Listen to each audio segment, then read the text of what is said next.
Bab 2656. Nama, rahasia budidaya tertinggi penulis, Mo Fenglai. Plus matikan mengatur ulang. Di tempat berkumpul, para pemimpin berbagai sekte abadi berkumpul, berdebat tentang perintah siapa yang harus didengarkan. Puncak Niksue selalu menjadi medan perang bagi Dewa Emas, dan pasukan manusia abadi emas yang ditempatkan di sini memiliki sistem komandonya sendiri. Namun, medan perang abadi sejati untuk sementara ditambahkan untuk menangani Yaozu, dan belum ada perintah pertempuran. Seperti kata pepatah, prajurit tidak bisa bergerak tanpa jenderal, dan ular tidak bisa bergerak tanpa kepala. Di seluruh wilayah Zuzu, ada begitu banyak sekte abadi, besar dan kecil, dan murid abadi sejati dari setiap sekte abadi berkumpul bersama seperti tumpukan pasir yang berserakan, tidak dapat pergi ke medan perang sama sekali. Tanpa pemimpin umum yang memimpin, tidak perlu berperang di medan perang keabadian sejati ini, dan pasti tidak akan mampu mengalahkan pasukan keabadian sejati dari Yaozu.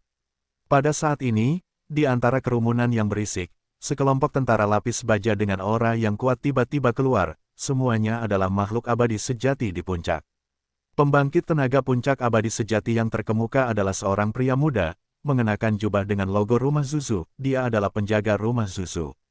Hanya saja penjaga di kepala adalah kenalan lama Lu Chen, dan sebenarnya itu adalah penjaga di pintu masuk alam abadi. Tanpa diduga, penjaga tersebut tidak lagi menjaga pintu masuk alam abadi, tetapi dipindahkan ke medan perang puncak Niksue. Semuanya, harap diam. Fu Wei yang memimpin melompat ke atas batu besar, dan dengan sikap merendahkan, menekankan tangannya pada kerumunan yang berisik di bawah. Ketika kerumunan sudah tenang, penjaga utama melihat ke tempat kejadian, dan kemudian berkata, penjaga Zhao Po, memimpin tim untuk berpartisipasi dalam pertempuran di bawah perintah penguasa Zuzu, dan menjabat sebagai panglima tertinggi dari medan perang para abadi sejati. Mulai sekarang, semua dewa yang berpartisipasi dalam pertempuran, para murid abadi sejati semuanya mematuhi perintah penjaga rumah ini. Petik 2. Aura pelayan Zhao itu sangat kuat, dan ada yang pingsan tanda-tanda menerobos keabadian emas, dan dia dapat mengetahui secara sekilas bahwa dia adalah puncak keabadian sejati yang sangat kuat. Pelayan Zhao yang begitu kuat juga merupakan penjaga utama rumah Zuzu, dan wajar saja jika dia memerintahkan semua makhluk abadi untuk bertarung di bawah perintah tuan rumah Zuzu. Siapa yang berani mengatakan tidak padanya? Saya akan mengikuti perintah tuan Zhao. Pada saat itu, para murid dari semua sekte abadi di tempat kejadian merespons secara serempak, tidak berani mengabaikan. Puncak Niksue, Jinxian adalah kekuatan utama, dan juga merupakan medan perang utama untuk menentukan hasilnya. Sisi abadi kita yang sebenarnya hanyalah medan perang sekunder, tidak peduli bagaimana kita bertarung, kita tidak memiliki kemampuan untuk membalikkan keadaan. Namun, kita tidak bisa menang, tapi kita tidak bisa dikalahkan, jika tidak maka akan berdampak negatif pada pasukan abadi emas kita. Jadi, tugas kita sangat sulit. Betapapun besar kerugiannya, kita harus berjuang sampai mati dan jangan pernah mundur.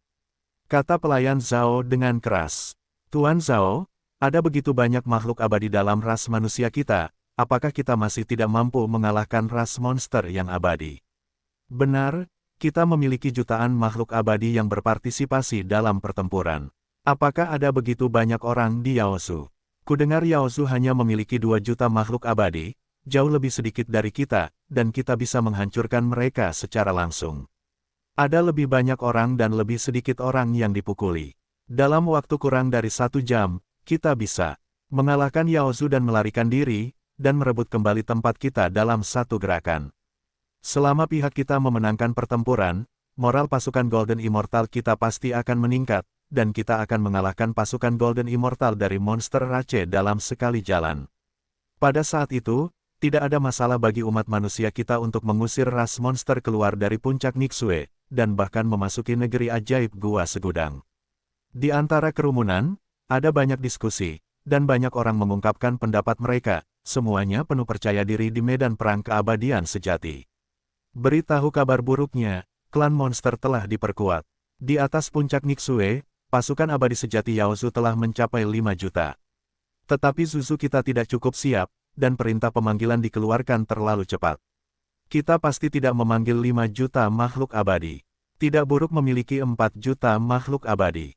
Jadi, sangat tidak menguntungkan bagi kita untuk bertarung dengan lebih banyak monster dibandingkan dengan yang lain, atau bertarung dengan merendahkan.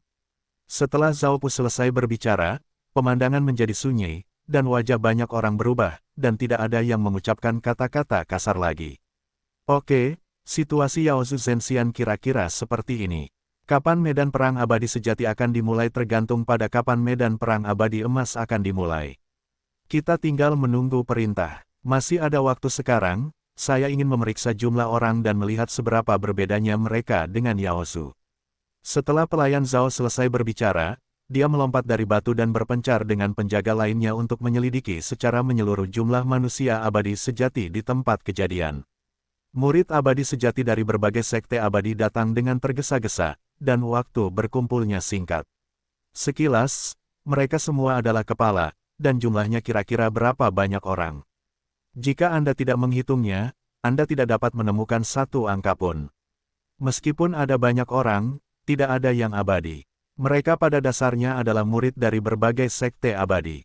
Selama jumlah murid dari setiap sekte abadi dihitung, tidak perlu banyak waktu untuk memilah perkiraan jumlah orangnya. Orang-orang dari sekte abadi Heisha adalah roh yang sangat hantu, mereka tidak berkumpul dengan sekte abadi lainnya, tetapi mengikuti di akhir kerumunan, dengan sangat rendah hati. Banyak sekali keuntungan yang didapat dari melakukan hal ini, yaitu ketika pertempuran dimulai, Anda tidak perlu memimpin, bahkan mungkin tidak perlu melawan musuh. Terus terang, saya takut mati. Karena alasan ini, Lu Chen sangat membenci orang-orang dari sekte abadi Heisha. Menyerahkan nama keji hitam jahat, tapi melakukan perbuatan pengecut, itu hanya menghancurkan 3 pandangan orang. Ketika Lu Chen datang untuk bergabung dalam pertempuran, dia tidak ingin bersembunyi dan menjadi pengecut, tetapi dia ingin langsung memasuki medan perang dan bertarung besar dengan klan monster. Tanpa memasuki medan perang, tidak dalam huru-hara, bagaimana cara melintasi puncak Nixue, bagaimana cara menyentuh negeri ajaib dengan ribuan lubang. Lu Chen telah melihat peta Wandong Wonderland.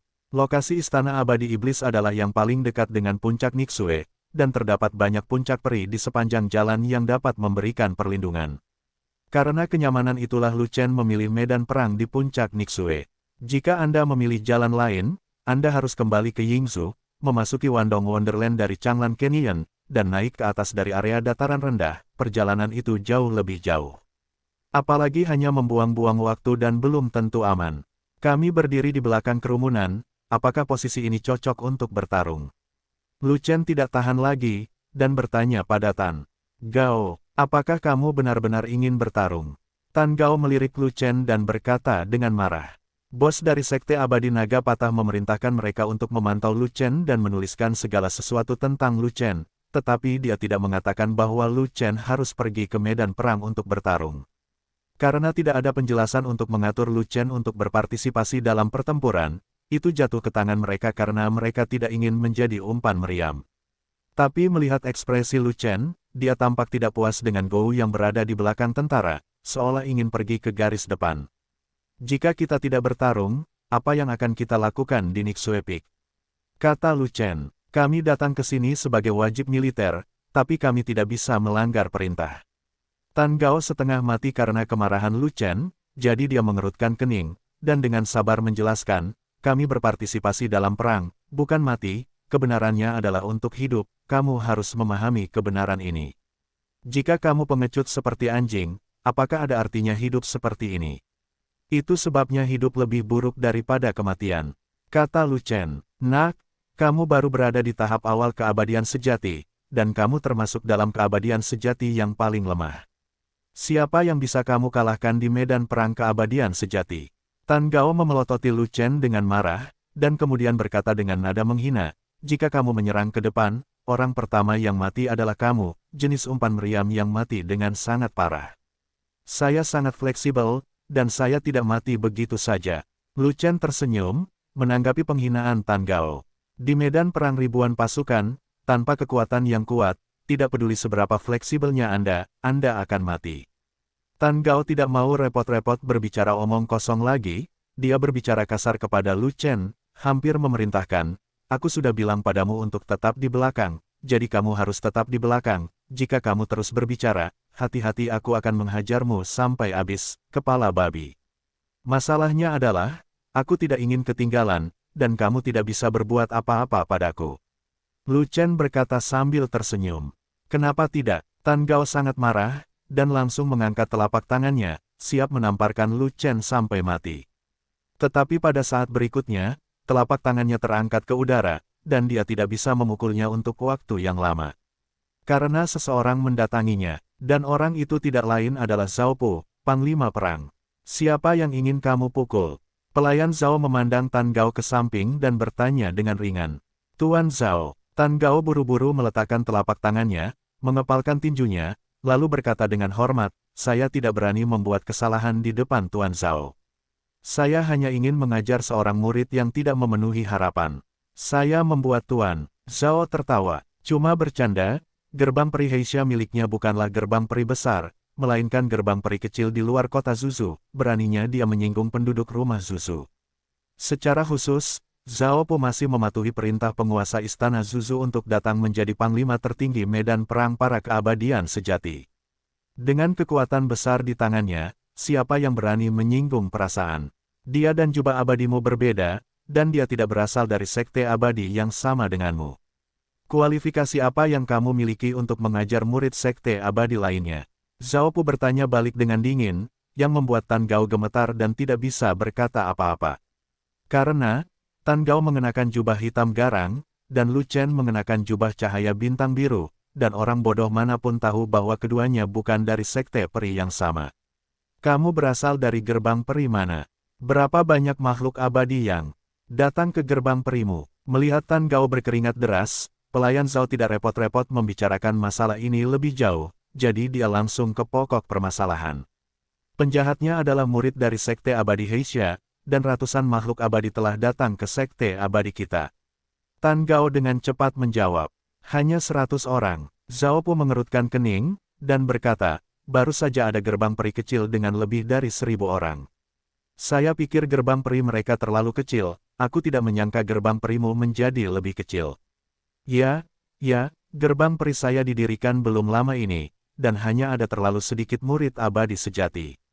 Itu hanyalah gerbang peri kecil. Saya harap Tuan Zhao akan memaafkan saya. Tan Gao menunduk dan berkata, Lu Chen, sudah lama tidak bertemu. Pelayan Zhao tidak repot-repot memperhatikan Tan Gao, tetapi menatap Lu Chen dengan ekspresi terkejut di matanya. Sejujurnya, belum lama ini kamu secara resmi memasuki negeri dongeng, aku tidak melakukannya berharap kultivasimu meningkat pesat. Sudah berada di level yang sama denganku. Petik 2, Tuan Zhao, terima kasih atas perhatianmu.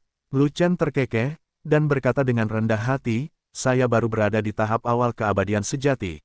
Tuan Zhao sudah berada di puncak keabadian sejati, bagaimana kita bisa dianggap pada level yang sama? Jika potensimu tetap sama, maka kekuatan tempurmu akan tetap kuat, dan aku bisa memperlakukanmu pada level yang sama. Zhao Po berkata begitu, karena Tuan Zhao menganggap saya memiliki level yang sama, maka saya harus maju dengan berani di medan perang dan membunuh lebih banyak musuh. Lu Chen tertawa, dan senyuman itu jatuh ke telinga Tan Gao, tapi ada perasaan yang menyeramkan. Terus maju di medan perang. Bunuh lebih banyak musuh. Bukankah ini ajakan untuk maju ke garis depan? Ini kacau. Tan Gao diam-diam mengerang di dalam hatinya, Lu Chen sebenarnya mengenal Zhao Po, jadi apa yang diinginkan Lu Chen, dan Zhao Po langsung menyetujuinya. Seperti yang diharapkan, ketika dia mendengar bahwa Lu Chen ingin membunuh lebih banyak musuh, Zhao Po sangat gembira, dan langsung setuju, kalau begitu kamu jangan tinggal di belakang, maju ke depan dan bertarung ke depan. Jika kamu membuat prestasi besar dalam pertempuran, pemerintah Zuzu kita akan mendapat imbalan yang melimpah. Petik 2, bagus. Yang ditunggu Lu Chen adalah kata-kata Zhao Po. Karena dia berhasil berpartisipasi dalam pertarungan besar di medan perang, dia juga bisa menjebak Tan Gao dan kelompok bajingannya. Ikut denganku. Saat Zhao Po hendak berbalik, dia dihentikan oleh Lu Chen. Tuan Zhao, saya memiliki sekelompok saudara yang ingin maju dan bermain ke depan, tetapi ada terlalu banyak orang di depan, dan mereka tidak bisa menerobos. Kamu, mendengar ini, Tan Gao tahu sesuatu yang buruk sedang terjadi, dan dia hampir sangat marah hingga dia mengucapkannya. Lu Chen akan menyeret mereka sampai mati, sayang sekali. Apakah kamu membicarakan mereka? Zhao Po tidak bodoh, dia langsung menebak siapa orang itu, jadi dia mencoba yang terbaik untuk kelompok murid Heisha Tan Gao. Benar, Meskipun mereka tidak berasal dari sekte peri yang sama denganku, mereka adalah saudara yang baik denganku, bertarung berdampingan denganku, hidup dan mati bersama. Lu Chen mengangguk, berkata begitu. Saat berikutnya, Tan Gao sangat ketakutan hingga wajahnya membiru, dan dia bertanya pada Lu Chen puluhan ribu kali di dalam hatinya. Bagus. Zhao Po melambaikan tangannya dan berkata kepada Tan Gao, semua murid dari Sekte Abadi Heisha ikuti saya ke kam depan. Mereka yang melanggar akan dianggap sebagai pembelot dan dibunuh di tempat. Ya, Tan Gao kaget dan ketakutan, tapi dia tidak berani melanggar perintah Zhao Po, jadi dia harus mengikuti Zhao Po. Bersama semua murid Heisha, melihat Lu Chen di depan berbicara dan tertawa dengan Zhao Po, dia mengertakkan gigi karena marah. Sekarang lubangnya lebih besar, alih-alih memukul Lu Chen hingga rata, Lu Chen malah menggali lubang dan memasukkannya ke dalamnya. Ranah kelompok murid Heisha mereka tidaklah tinggi, kebanyakan dari mereka berada pada tahap awal dan tengah keabadian sejati, dan beberapa berada pada tahap akhir keabadian sejati, dan dialah satu-satunya yang berada di puncak keabadian sejati. Saat perang pecah, kelompoknya akan menjadi tumpukan umpan meriam, berapa banyak dari mereka yang akan bertahan. Bahwa Lu Chen juga seorang mesum, dia hanyalah seekor ayam lemah di tahap awal keabadian yang sebenarnya, dan dia berani meminta Ying bermain sebagai striker, seberapa sulitkah memikirkannya? Anda Lu Chen tidak bisa memikirkannya, pergilah sendiri, mengapa menyeret sekelompok orang untuk mendukungnya? Saudara Tan, kita lemah, jika kita maju dan bermain ke depan, kita akan hancur. Seorang murid Heisha mendekati Tan Gao dan berbisik. Informasikan, semua orang bermain dengan telinga, jangan mengisi daya terlalu keras, biarkan yang lain naik dulu. Tan Gao berpikir sejenak, dan diam-diam menginstruksikan murid itu, selama kita tertinggal dari yang lain, kita bisa berbaur dengan orang banyak, mundur perlahan, dan akhirnya berubah dari depan ke belakang, dan kemudian kita akan aman. Petik 2. Kudeta Saudara Tan. Murid Heisha sangat gembira. Itu semua disebabkan oleh Lu Chen itu. Selama ada kesempatan, kami tidak keberatan menusuknya dari belakang. Tan Gao berkata dengan getir. Jika kamu membunuhnya, bagaimana kamu menjelaskannya kepada Duan Long Xianmen? Murid Heisha terkejut. Idiot, saat perkelahian, Lu Chen dibunuh oleh Yao Zu, kita masih harus mengaku. Tan Gao memarahi dengan suara rendah. Zhao Po memimpin Lu Chen dan yang lainnya ke depan, lalu pergi ke penjaga lain untuk bertemu dan memilah jumlah orang di sisinya. Setelah menghitung perkiraan jumlah orang, Zhao Po mengerutkan kening, tetapi masih mengumumkan kepada orang banyak, semuanya, jumlah makhluk abadi kita agak kecil, bahkan 4 juta jauh di belakang, dan hanya 3 juta, yang berarti 2 juta penuh kurang dari Yao Zu. Kita berada dalam posisi yang dirugikan sebelum pertempuran dimulai, dan pertempuran ini mungkin akan sangat sengit. Petik 2. Setelah mendengar pengumuman kekuatan pasukan Zhao Po, pemandangan menjadi sunyi dan bermartabat, dan wajah manusia abadi yang tak terhitung jumlahnya berubah. Bagaimana cara mengalahkan 3 juta melawan 5 juta? Terlebih lagi, Yao Zu sedang menjaga di puncak Nixue, dengan postur merendahkan, tidak ada cara untuk bertarung. Tapi Zhao Po punya kata-katanya sendiri, dia mungkin tidak menang, tapi dia tidak bisa dikalahkan, dia harus bertarung sampai mati dan tidak pernah mundur. Ini berarti bahwa meskipun ada perbedaan kekuatan yang sangat besar dengan Yao Zu, Anda harus gigit jari dan bertarung, dan Anda tidak tahu berapa banyak orang yang akan mati. Dan saat ini, dari sisi kanan puncak Nixue, terjadi ledakan mendadak yang mengguncang dunia. Medan perang Jinxian telah dimulai. Pasukan abadi emas dari ras manusia telah bergerak, dan menyerang pasukan abadi emas dari ras monster yang menjaga di puncak Nixue. Menurut rencana awal, medan perang abadi emas dimulai, dan pasukan abadi sejati dari ras manusia juga akan bergerak untuk menyerang pasukan abadi sejati dari ras monster di puncak Nixue. Semuanya, serang bersamaku. Pelayan Zhao meraung keras, dan memimpin kerumunan untuk berangkat, mendaki gunung, dan langsung menuju ke sisi kiri gunung. Di lereng gunung, ada banyak benteng, dan ada banyak ras monster dan makhluk abadi, membentuk garis pertahanan besar yang merendahkan. Puncak Nixue, terletak di tepi negeri dongeng Penglai, penuh dengan roh peri, tekanan peri yang besar, dan gunung yang kokoh. Di bawah pengaruh tekanan abadi, pasir, kerikil, dan tanah di sini sangat padat, dan sulit bagi makhluk abadi tingkat menengah biasa untuk menghancurkannya. Selain itu, puncak Nixue memiliki larangan terbang, yang bagus untuk pertahanan, dan selalu menjadi garis pertahanan penting umat manusia melawan ras monster. Selama puluhan ribu tahun yang tak terhitung jumlahnya, kekuatan umat manusia sedikit lebih tinggi daripada ras monster, dan mereka dengan tegas menjaga puncak Niksue, yang mudah dipertahankan dan sulit diserang. Hanya umat manusia yang bisa memasuki negeri dongeng 10.000 lubang kapan saja. Pada dasarnya tidak mungkin untuk memasuki Zuzu.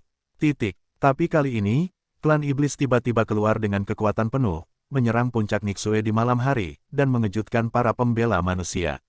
Faktanya, para pembela ras manusia tidaklah lemah, mereka merespon dengan cepat, dan mereka merendahkan diri untuk menjaga. Serangan malam dari monster Rache paling banyak dapat memanfaatkannya, jadi tidak mungkin untuk menangkap Niksue Peak dalam satu gerakan. Masalahnya, di antara 100.000 orang yang membela tentara, ada pengkhianat internal. Apalagi, tidak ada satu pengkhianat, tapi sekelompok. Terdapat titik pertahanan yang sangat penting di sayap paling kanan puncak Niksue, yaitu tempat berbahaya di mana satu orang menjaga gerbangnya dan tidak dapat dilewati, namun merupakan jalan pintas untuk langsung menuju puncak. Ratusan pembela manusia yang bertahan di sana memiliki pengalaman yang kaya dan dapat sepenuhnya mempertahankan titik pertahanan tersebut, namun mereka tiba-tiba diserang oleh ratusan pria bertopeng dari belakang, dan garis pertahanan yang kokoh langsung dikalahkan. Di bawah serangan musuh asing dan pengkhianat internal, sebagian besar pembela manusia tewas dalam pertempuran, dan hanya puluhan orang yang lolos. Titik pertahanan penting itu hilang, dan pasukan Yaozu dengan cepat bergegas ke puncak dari sana, membunuh sejumlah kecil pembela manusia yang tetap berada di puncak, lalu berbalik dan menyerang 100.000 pembela. Serangan malam Yaozu hampir semuanya dilakukan oleh elit. Sebanyak 200.000 dewa emas dimobilisasi, 2 kali lipat jumlah pembela manusia, dan mereka memiliki keunggulan absolut dalam jumlah. Selain itu, Yaozu didukung oleh pengkhianat dari ras, yang tiba-tiba memasuki perut Niksue Peak dari sayap kanan, dan di bawah serangan depan dan belakang, para pembela 100.000 orang tidak dapat melawan. Awalnya, lereng gunung terbalik adalah garis pertahanan pertama umat manusia, dan jika jatuh, mereka bisa mundur ke puncak. Benteng di puncak kokoh dan lebih mudah dipertahankan dibandingkan di sisi gunung sebaliknya. Ini adalah garis pertahanan kedua dan terakhir bagi para pembela Teran. Namun, di bawah kehancuran pengkhianat, pasukan yang tersisa di puncak terbunuh dan tersebar, dan benteng yang kokoh dihancurkan, sehingga mustahil untuk membentuk garis pertahanan yang kuat. Para pembela manusia yang buru-buru mundur dikejar dan dibunuh oleh pasukan monster. Mereka tidak punya waktu untuk mengatur ulang garis pertahanan baru di puncak, jadi mereka harus melarikan diri ke puncak Niksue untuk mempertahankan kekuatan mereka. Dalam pertempuran pertama ketika puncak Niksue jatuh, 100.000 orang pembela menderita kerugian yang sangat besar, dengan hanya tersisa lebih dari 50.000 orang.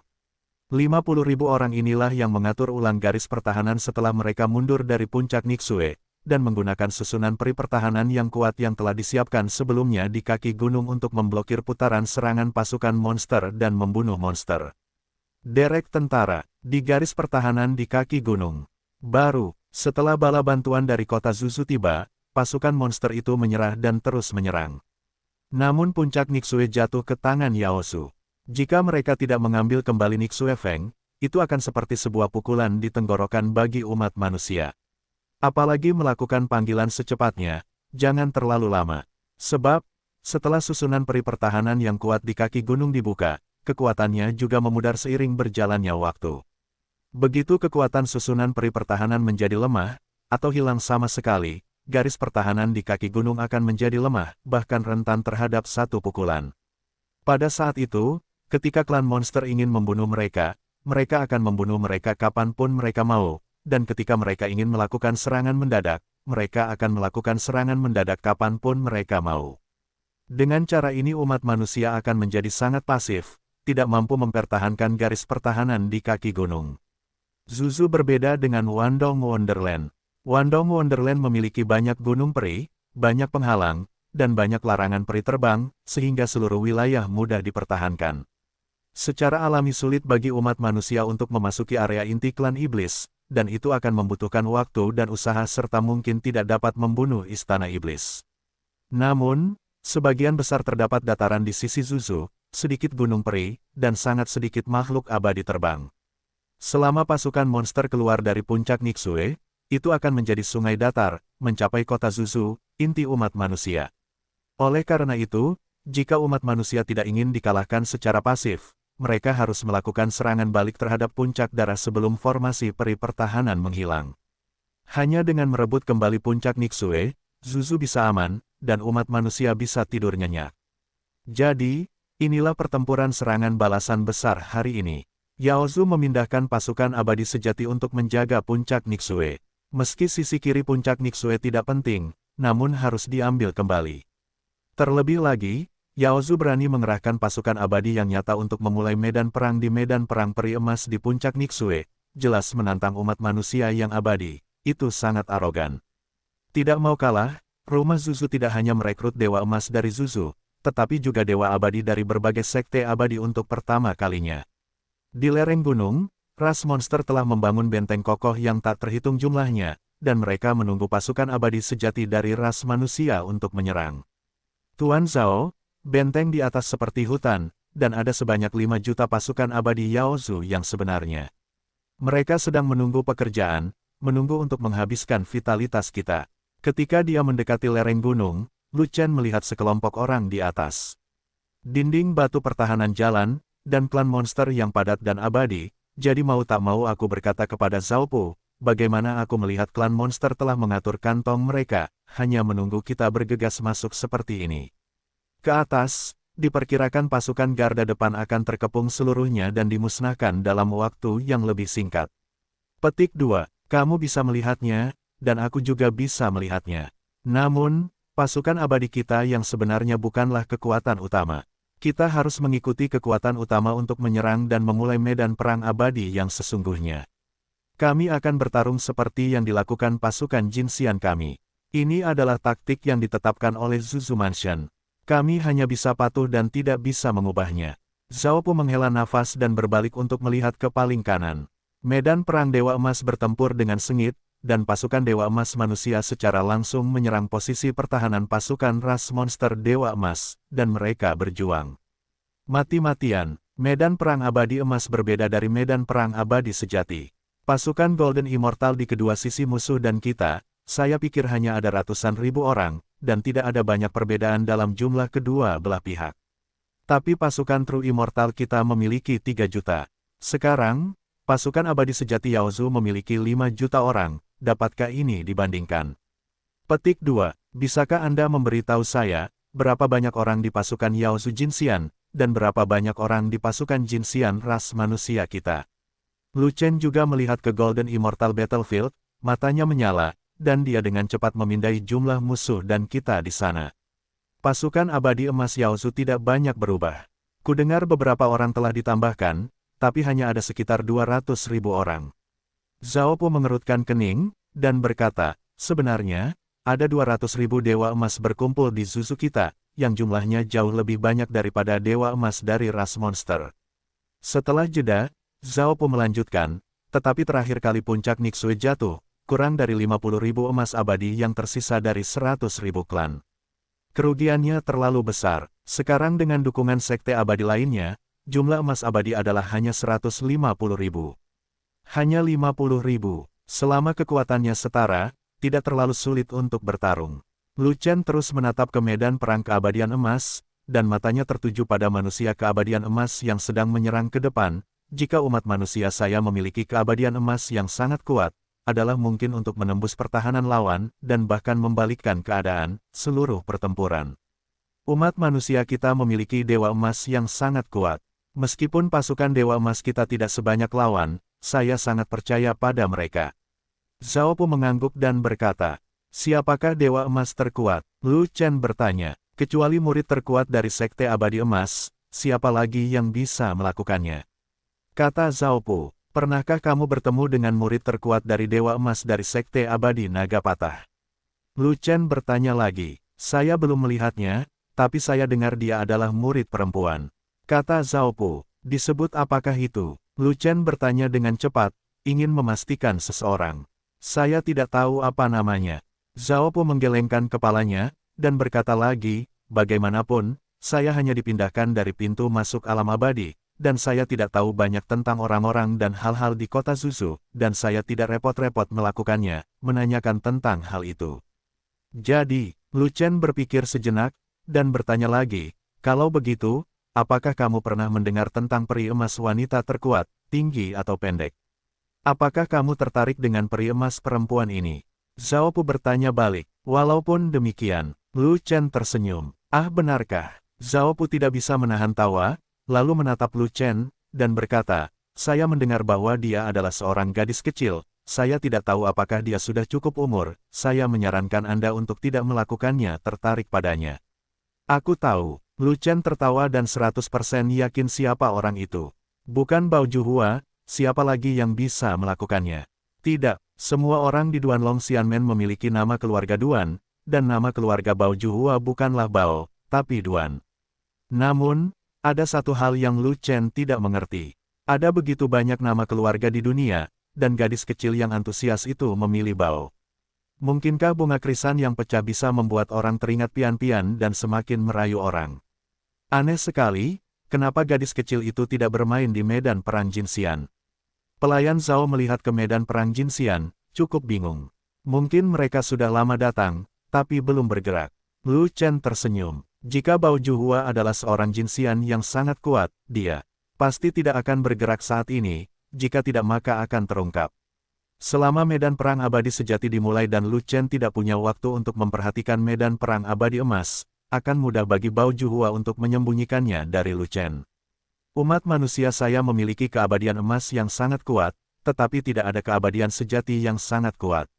Ini adalah tragedi pasukan keabadian sejati kita. Zhao Pu menghela nafas, dan kemudian melihat ke atas lereng gunung, hanya untuk menyadari bahwa dia telah bergegas mendekati garis pertahanan musuh sebelum dia menyadarinya. Pada saat ini, makhluk abadi Yaozu yang tak terhitung jumlahnya bersembunyi di dalam benteng, menunggu pasukan abadi sejati umat manusia bergegas mendekat.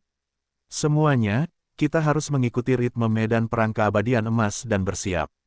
Zhao Pu berhenti, mengangkat pedang abadinya tinggi-tinggi, dan hendak mengeluarkan perintah untuk menyerang pasukan manusia abadi sejati, tapi Lu Chen mungkin sebaiknya hentikan dia, tunggu sebentar, sesuaikan pasukan depan kita, tarik semua puncak abadi yang kuat, dan lawan. Serangan gelombang pertama, tidak, puncak abadi sejati yang kuat harus berada di pasukan tengah, dan mereka bisa, kita semua tidak boleh maju, kalau tidak konsumsinya akan terlalu banyak, dan pasukan tengah kita tidak akan bisa menahan diri, dan akan mudah dihancurkan oleh musuh.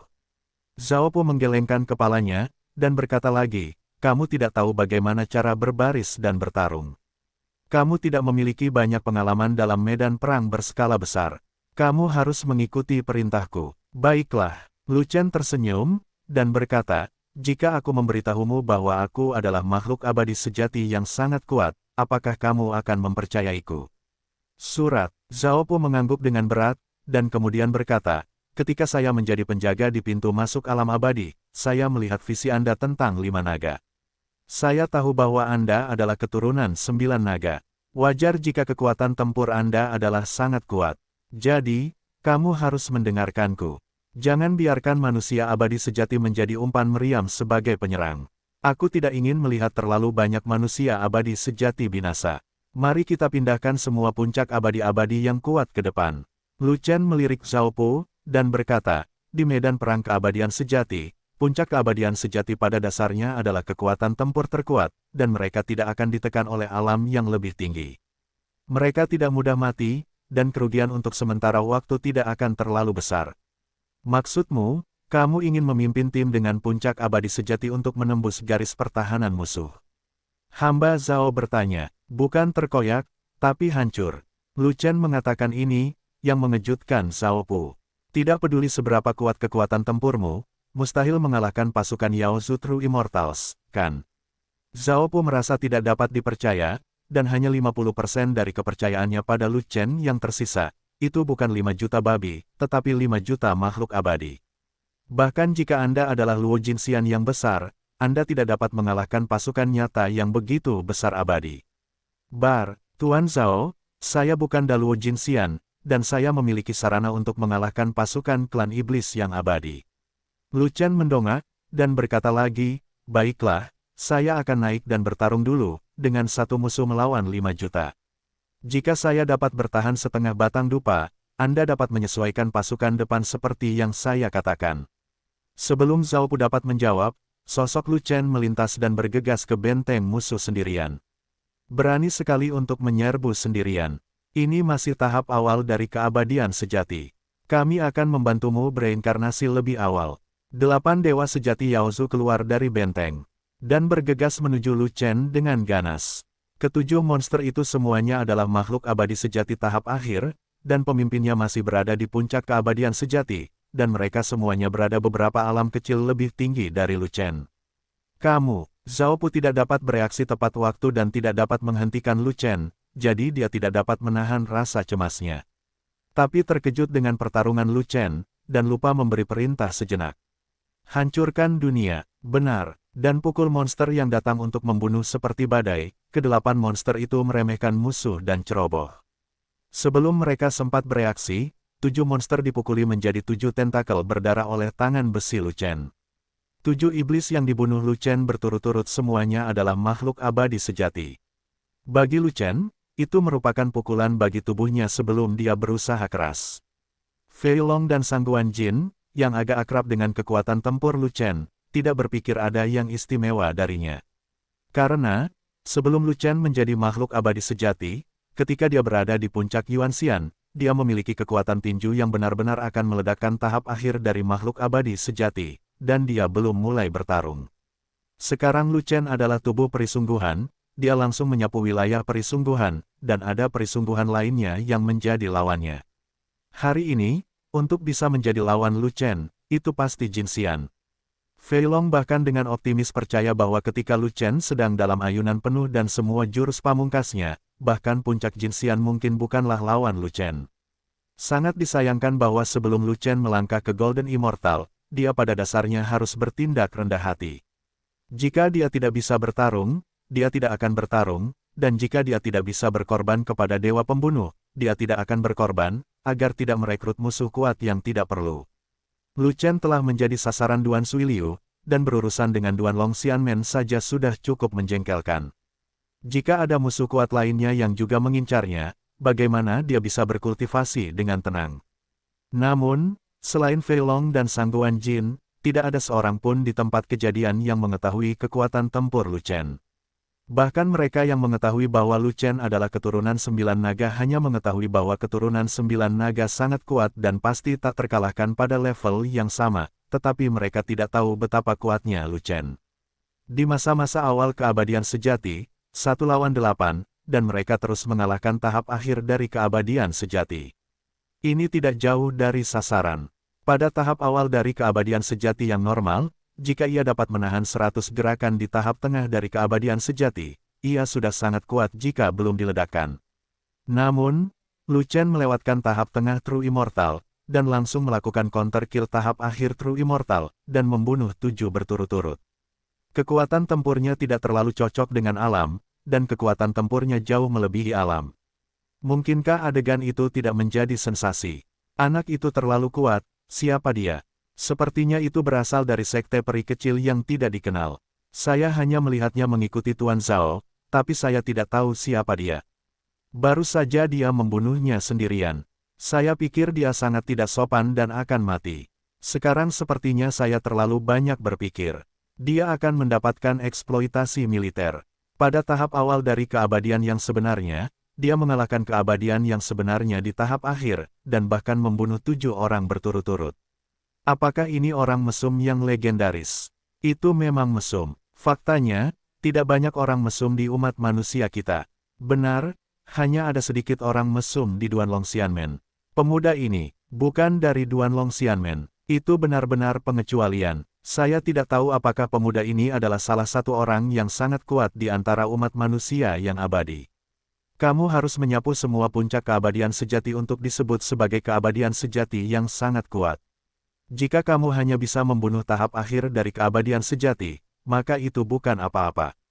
Bagaimanapun, kekuatan tempur tertinggi di sini adalah puncak keabadian sejati. Jika kamu hanya bisa membunuh di bawah puncak True Immortal, kamu tidak akan bisa mengguncang seluruh medan perang. Melihat medan perang di depan dan melihat kekuatan tempur Lu Chen yang tangguh, manusia abadi yang tak terhitung jumlahnya tercengang dan banyak berbicara. Sebelumnya, Lu Chen bergegas sendirian, mereka mengira Lu Chen bodoh. Ketika Lu Chen membunuh 7 orang dengan 1 lawan 8 berturut-turut, mereka menyadari bahwa merekalah yang bodoh. Membunuh 7 makhluk abadi sejati pada tahap akhir berturut-turut, kekuatan tempur semacam ini bahkan tidak dapat dicapai oleh makhluk abadi sejati biasa di puncak, belum lagi Lu Chen hanya pada tahap awal keabadian sejati, kekuatan tempur ini hampir melawan langit. Aku akan pergi, kamu luar biasa, tidak heran kamu begitu percaya diri. 1 lawan 8, pemenggalan 7 orang berturut-turut, semuanya adalah makhluk abadi sejati, ini bukanlah kekuatan tempur dari makhluk abadi sejati awal. Aku juga bisa membunuh 7 makhluk abadi di tahap akhir, tapi terlalu sulit untuk membunuh 7 makhluk abadi secara berturut-turut. Zhao Pu juga sangat terkejut. Pada saat ini, dia sepenuhnya percaya pada Lu Chen, jadi dia menoleh dan berteriak ke barisan depan di belakang. Semua yang berada di bawah puncak keabadian sejati, mundur, dan semua naik ke puncak keabadian sejati yang ditekan oleh Tiongkok tentara. Naik ke posisi striker, sekarang Lu Chen menunjukkan keahliannya, Zhao Pu langsung kewalahan oleh kekuatan tempur yang begitu kuat. Lu Chen bukanlah keturunan biasa, tapi keturunan 9 naga, eksistensi tak terkalahkan dengan level yang sama. Bagi keturunan Jiulong, ada perbedaan antara level yang sama dengan orang lain, alamnya tidak persis sama, apalagi basis budidayanya sama. Tapi di alam besar yang sama, tidak peduli betapa berbedanya alam kecil itu, keturunan 9 naga tetap tak terkalahkan. Keturunan 9 naga, dengan potensi besar, di alam yang sama, menyapu negeri dongeng. Oleh karena itu, Zhao Pu tidak lagi memiliki keraguan, dan terlepas dari menjadi panglima pertempuran, dia segera mengikuti rencana pertempuran Lu Chen dan langsung mengubah pasukan depan. Meninggalkan kekuatan tempur tentara Tiongkok dan menempatkan semua puncak abadi umat manusia di garis depan sama saja dengan perjudian bagi umat manusia. Bertaruh pada Lu Chen, Zhao Pu juga tahu bahwa itu sangat berisiko, tetapi tidak ada pilihan yang lebih baik. Tidak hanya umat manusia yang dikejutkan oleh Lu Chen, tetapi ras monster juga sangat terkejut karenanya. Tapi yang mengejutkan adalah yang mengejutkan, Yao Zu tidak melakukan penyesuaian taktis apapun terhadap Lu Chen. Membunuh 7 makhluk abadi sejati pada tahap akhir berturut-turut hanya dapat menunjukkan bahwa kekuatan tempur Lu Chen telah mencapai puncak keabadian sejati, tetapi itu tidak berarti bahwa Lu Chen dapat mengalahkan puncak keabadian sejati, apalagi Lu Chen bisa menyapu semuanya. Lagi pula, 8 monster bertarung, dan 7 di antaranya mati adalah makhluk abadi sejati, dan 1 berada di puncak keabadian sejati. Monster di puncak keabadian sejati itu tidak sederhana, tapi kekuatan tempurnya cukup kuat. Mari kita bicara tentang kemampuan Lu Chen mengalahkannya. Keterampilan tinjumu tingkatnya sangat tinggi. Pukulannya cepat dan kuat, dan ini cukup langka. Pada tahap awal dari keabadian sejati, dan pada tahap akhir membunuh 7 keabadian sejati berturut-turut, bakat Anda luar biasa. Namun, perbedaan antara tahap akhir keabadian sejati dan puncak keabadian sejati cukup besar. Jika kamu bisa mengalahkan tahap akhir dari keabadian sejati, kamu mungkin tidak bisa mengalahkan puncak keabadian sejati. Terutama akulah yang memiliki kekuatan tempur luar biasa di antara semua puncak keabadian sejati Yao Zu. Melihat puing-puing kaki tangannya berserakan di tanah dan 7 roh primordial melarikan diri ke langit, monster di puncak keabadian sejati itu penuh amarah, dan matanya penuh dengan niat membunuh. Cepatlah, 1 pukulan adalah hidup dan mati. Aku sedang terburu-buru.